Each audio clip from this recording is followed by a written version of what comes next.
साल 1898 में psychologist Edward Thorndike ने परफॉर्म किया एक इंटरेस्टिंग एक्सपेरिमेंट, जिससे हमें पता चला आखिर हैबिट्स बनती कैसे हैं और हैबिट्स बनने के पीछे की साइंस क्या है।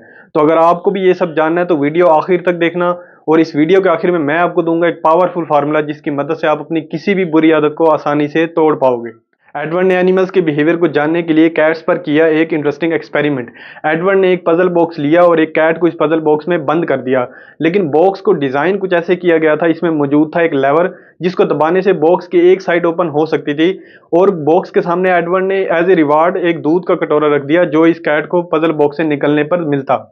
एडवर्ड ने जैसे ही उस कैट को पजल बॉक्स में बंद किया तो बॉक्स में कैट ने हाथ पांव मारना शुरू कर दिया, और फिर कुछ ही मिनट्स के बाद कैट ने उस बॉक्स में मौजूद मैजिकल लीवर को दबा दिया और वो कैट वहां से बाहर आ गई। इसके बाद एडवर्ड ने उस कैट के साथ मल्टीपल ट्रायल्स किए, तो इंटरेस्टिंगली उसे पता चला कि कैट ने ये बात आहिस्ता आहिस्ता सीख ली कि जितना जल्दी वो इस मैजिकल लीवर को दबाएगी, उसे बॉक्स ओपन होने पर दूध पीने का रिवॉर्ड मिलेगा। ऑलमोस्ट 20 से 30 ट्रायल्स के बाद कैट का बिहेवियर इतना ज्यादा ऑटोमेटिक हो गया कि वो कुछ ही सेकंड्स में इस पजल बॉक्स से बाहर आ जाती। एडवर्ड के नोट किए गए टाइम के मुताबिक कैट को एवरेज 1.5 मिनट का टाइम लगा पहले 3 ट्रायल्स में बॉक्स से निकलने में, जबकि आखिरी 3 ट्रायल्स में सिर्फ और सिर्फ 6.3 सेकंड्स का। एडवर्ड की स्टडी से हमें पता चला इंस्ट्रूमेंटल कंडीशनिंग का, यानी ऐसे बिहेवियर्स जिनके आखिर में हमें कोई सेटिस्फाइंग रिजल्ट्स मिलने वाले हों, इनके बार बार रिपीट होने के चांसेस ज्यादा हैं बजाय ऐसे बिहेवियर्स के जिनके आखिर में हमें कुछ अच्छा फील ना हो। और यही चीज बेस बनती है कि कैसे डिफरेंट हैबिट्स हमारी लाइफ में बनती हैं।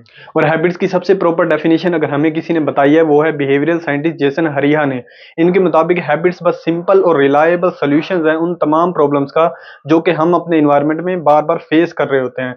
फॉर एग्जाम्पल, जैसे बचपन में ही आपको पता चल गया था कि अगले 15-16 साल तक आप पढ़ने वाले हो और इसके लिए आपको लिखना भी आना चाहिए। ये आपकी एक प्रॉब्लम थी जिसे आपके ब्रेन ने काफी सारे ट्रायल्स और एरर्स के बाद सॉल्व कर दिया, यानी आपकी प्रॉब्लम का एक simple solution is equal to habit.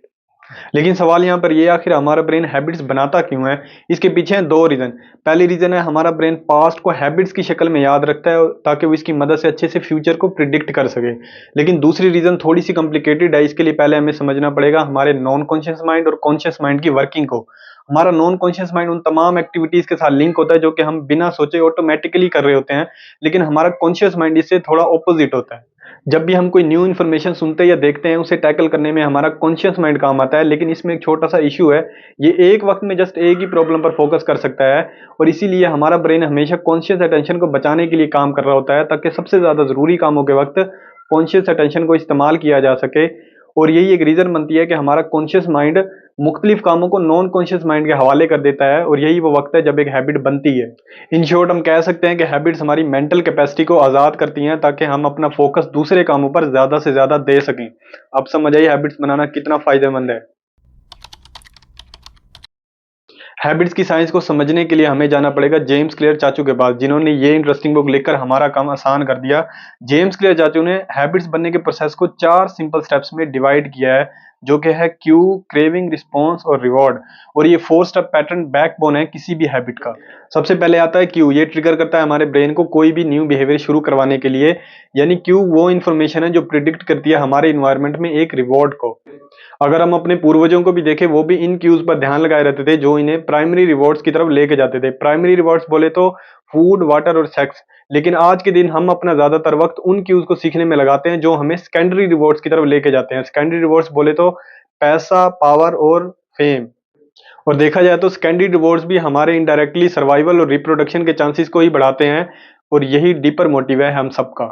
इसके बाद क्यूज हमें लेके जाते हैं क्रेविंग्स की तरफ, जो कि हैबिट बनने का दूसरा स्टेप है। हैबिट बनने में क्रेविंग्स एक मोटिवेशनल फोर्स की तरह काम आते हैं, और देखा जाए तो क्रेविंग्स के बिना हमारे पास कोई रीजन ही नहीं बनती किसी भी काम को करने की। यहाँ पर इंटरेस्टिंग फैक्ट ये है कि हम हैबिट के लिए कभी क्रेव करते नहीं है, बल्कि हैबिट की वजह से जो चेंज आता है उसे हम क्रेव करते हैं। यानी किसी को भी सिगरेट स्मोकिंग की क्रेविंग नहीं होती, बल्कि सिगरेट पीने की वजह से जो फीलिंग ऑफ रिलीफ मिलता है उसे वो क्रेव करता है। और किसी को भी बटन ऑन करके टीवी देखने की क्रेव नहीं होती, बल्कि फीलिंग ऑफ एंटरटेनमेंट जो होती है उसे वो क्रेव करता है। इन शॉर्ट हम कह सकते हैं हमारी हर तरह की क्रेविंग लिंक होती है हमारे एक डिजायर के साथ, जो कि चेंज करती है हमारे इंटरनल स्टेट को। और हाँ, क्रेविंग्स पर्सन टू पर्सन मुख्तलिफ तरह से काम करती हैं। यानी थ्योरेटिकली एक इंसान किसी भी पीस ऑफ इंफॉर्मेशन से ट्रिगर हो सकता है, लेकिन प्रैक्टिकली तमाम इंसान सेम क्यू से ट्रिगर नहीं होते।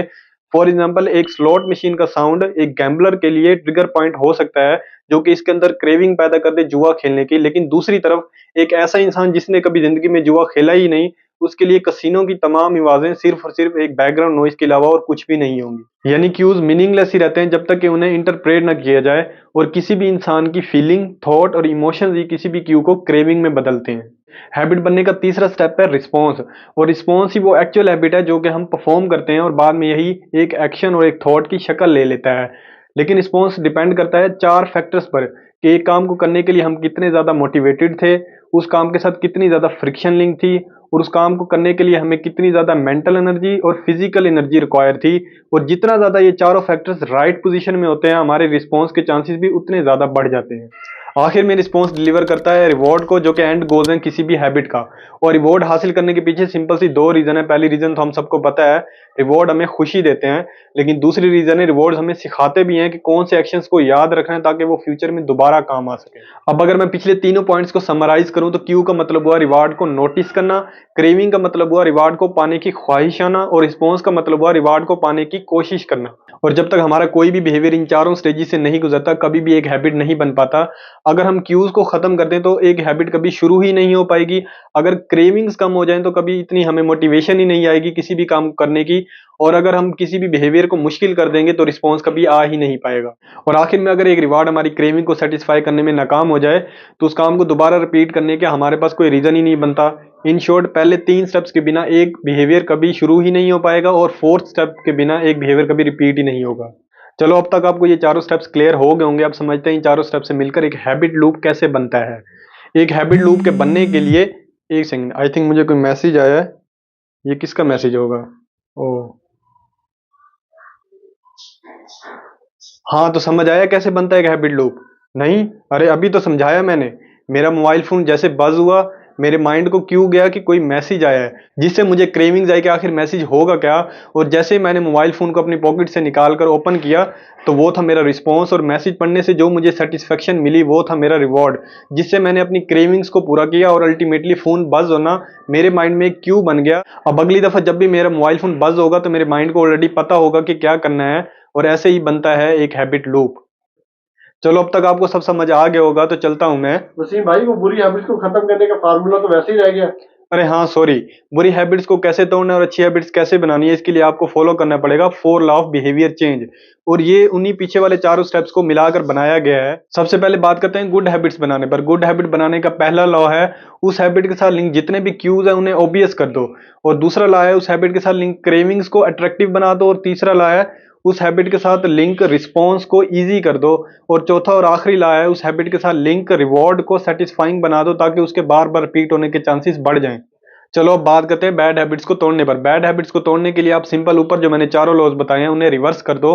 बैड हैबिट के साथ लिंक पहला लॉ है क्यूज, क्यूज को बहुत ज्यादा इनविजिबल कर दो। दूसरा लॉ है क्रेविंग्स, क्रेविंग को बहुत ज्यादा अनअट्रैक्टिव बना दो। तीसरा लॉ है रिस्पॉन्स, रिस्पॉन्स को बहुत ज्यादा मुश्किल और डिफिकल्ट कर दो। और आखिरी लॉ है रिवार्ड को बहुत ज्यादा अनसेटिस्फाइंग बना दो ताकि आपके उस बिहेवियर को बार बार रिपीट करने के चांसेस बहुत ज्यादा कम हो जाए। इन चारों स्टेप्स की डिटेल काफी ज्यादा इंटरेस्टिंग है लेकिन काफी लेंथी भी है, इस वजह से इस वीडियो में कवर कर पाना मुश्किल है।